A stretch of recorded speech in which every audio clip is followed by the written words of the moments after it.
بسم اللہ الرحمن الرحیم۔ اب میں نے سیٹ پر ٹیک لگائی۔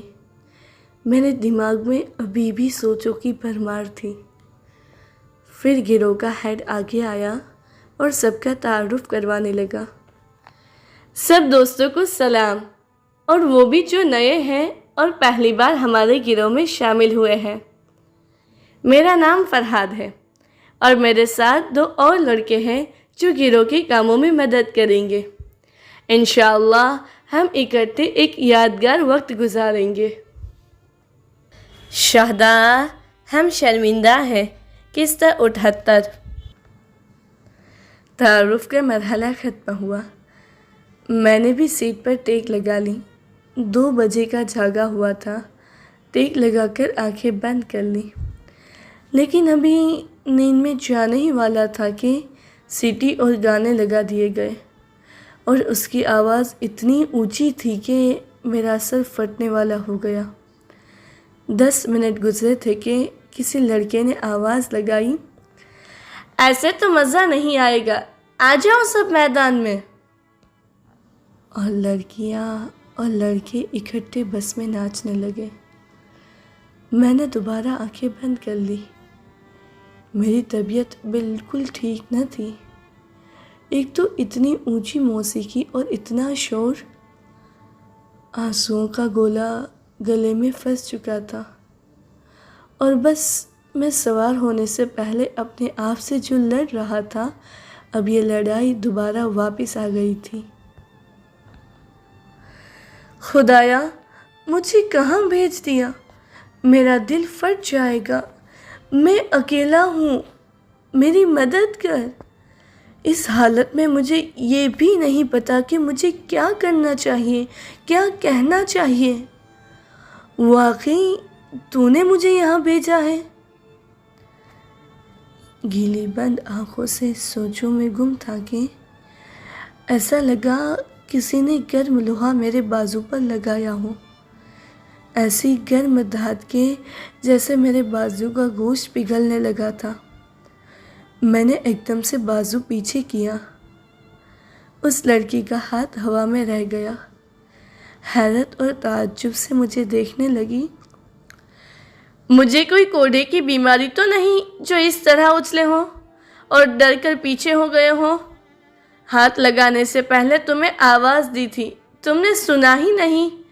میں نے کہا یہ چلگوزے لو اور آگے بھی دے دو۔ وہ احساس اتنا حقیقی اور زندہ تھا کہ وحشت میرے پورے وجود پر چھا گئی تھی، اور دل اتنا زور سے دھڑک رہا تھا کہ مجھے لگ رہا تھا کہ سینہ توڑ کر ابھی باہر آ جائے گا۔ اس لڑکی کو بہت برا لگا تھا۔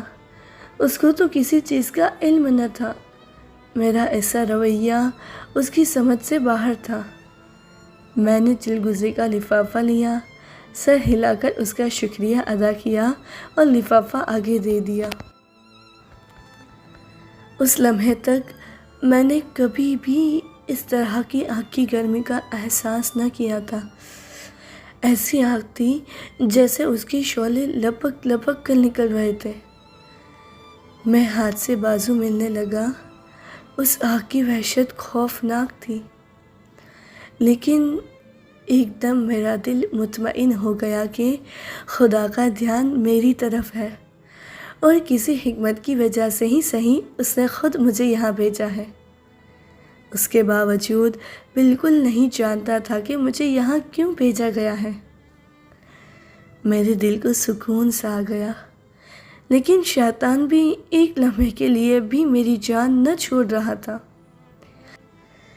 الہی توکلت علیک، خدایا خود کو تیرے حوالے کرتا ہوں۔ بس کھڑی ہو گئی۔ میں تھکا ہوا تھا اور نیند سے برا حال تھا، اور میرا سر جو درد کے مارے پھٹ رہا تھا۔ میں بس کی سیڑھیوں سے اترا، تھوڑا سا آگے گیا اور سب سے علیحدہ ہو گیا۔ تازہ ٹھنڈی ہوا سے کچھ طبیعت بہتر ہو گئی۔ سب اکٹھے ہو گئے اور ہم نے چلنا شروع کیا۔ سعید تھوڑی دیر میرے ساتھ چلا، پھر اپنے نئے دوستوں کے پاس چلا گیا۔ کچھ دیر تک اس کے دوستوں کا جائزہ لیتا رہا۔ جو بھی تھے اس کے پچھلے دوستوں سے 1000 درجہ بہتر تھے۔ لڑکیاں گروہ کے آخر میں چل رہی تھیں۔ کچھ لڑکے بھی ان کے گرد ہنسنے اور اونچی آوازیں۔ سعید کا بھی اب میں کچھ نہ کر سکتا تھا اور اسی لیے اس کا انتظار نہ کیا۔ میں جلدی جلدی قدم اٹھانے لگا اور کافی آگے نکل آیا۔ میں اور فرحاد اور 3-4 اور لڑکے، ہم اکٹھے بہت تیزی سے آگے نکل آئے۔ ہمارا فاصلہ اتنا زیادہ ہو گیا کہ اب ان کی الٹی سیدھی باتوں کی آواز نہ آ رہی تھی۔ فرحاد نے میرے کندھے پر تھپکی دی اور بولا، زبردست، تم تو بڑی تیزی سے چل رہے ہو۔ تمہیں یقین ہے کہ پہلی بار پہاڑ پر جا رہے ہو، لیکن تمہاری نیند بھی بہت گہری ہے۔ اتنے شور میں کیسے سو سکے؟ کچھ دیر ایسے ہی فرحاد باتیں کرتا رہا، پھر واپس مڑا کے گروہ کی خبر لے سکے۔ ہمیں ایک اور ہیڈ کے سپرد کر دیا۔ اسے سب ڈاکٹر کے نام سے بلا رہے تھے اور وہ گروہ کے سب سے پرانے ممبر تھے۔ میرا دل کر رہا تھا کہ سب سے علیحدہ ہو جاؤ اور اس سرسبز ماحول میں کھو جاؤ۔ موسم بہت اچھا تھا اور انسان کو اندر سے زندہ ہونے کا احساس ہوتا تھا۔ پھر ہم اس چشمے پر پہنچ گئے جس کا فرحاد نے کہا تھا۔ بہت ہی شفاف پانی تھا اور چشمے کا پانی نیچے آ رہا تھا اور وہاں ایک نہر سی بن گئی تھی۔ تیرنا آتا ہے؟ ڈاکٹر نے پوچھا۔ میں نے سر اٹھایا اور انہیں حیرت سے دیکھا۔ میرے ایسے دیکھنے پر وہ بولے، یہ دیکھنے میں گہری نہیں لگتی لیکن بہت گہری ہے۔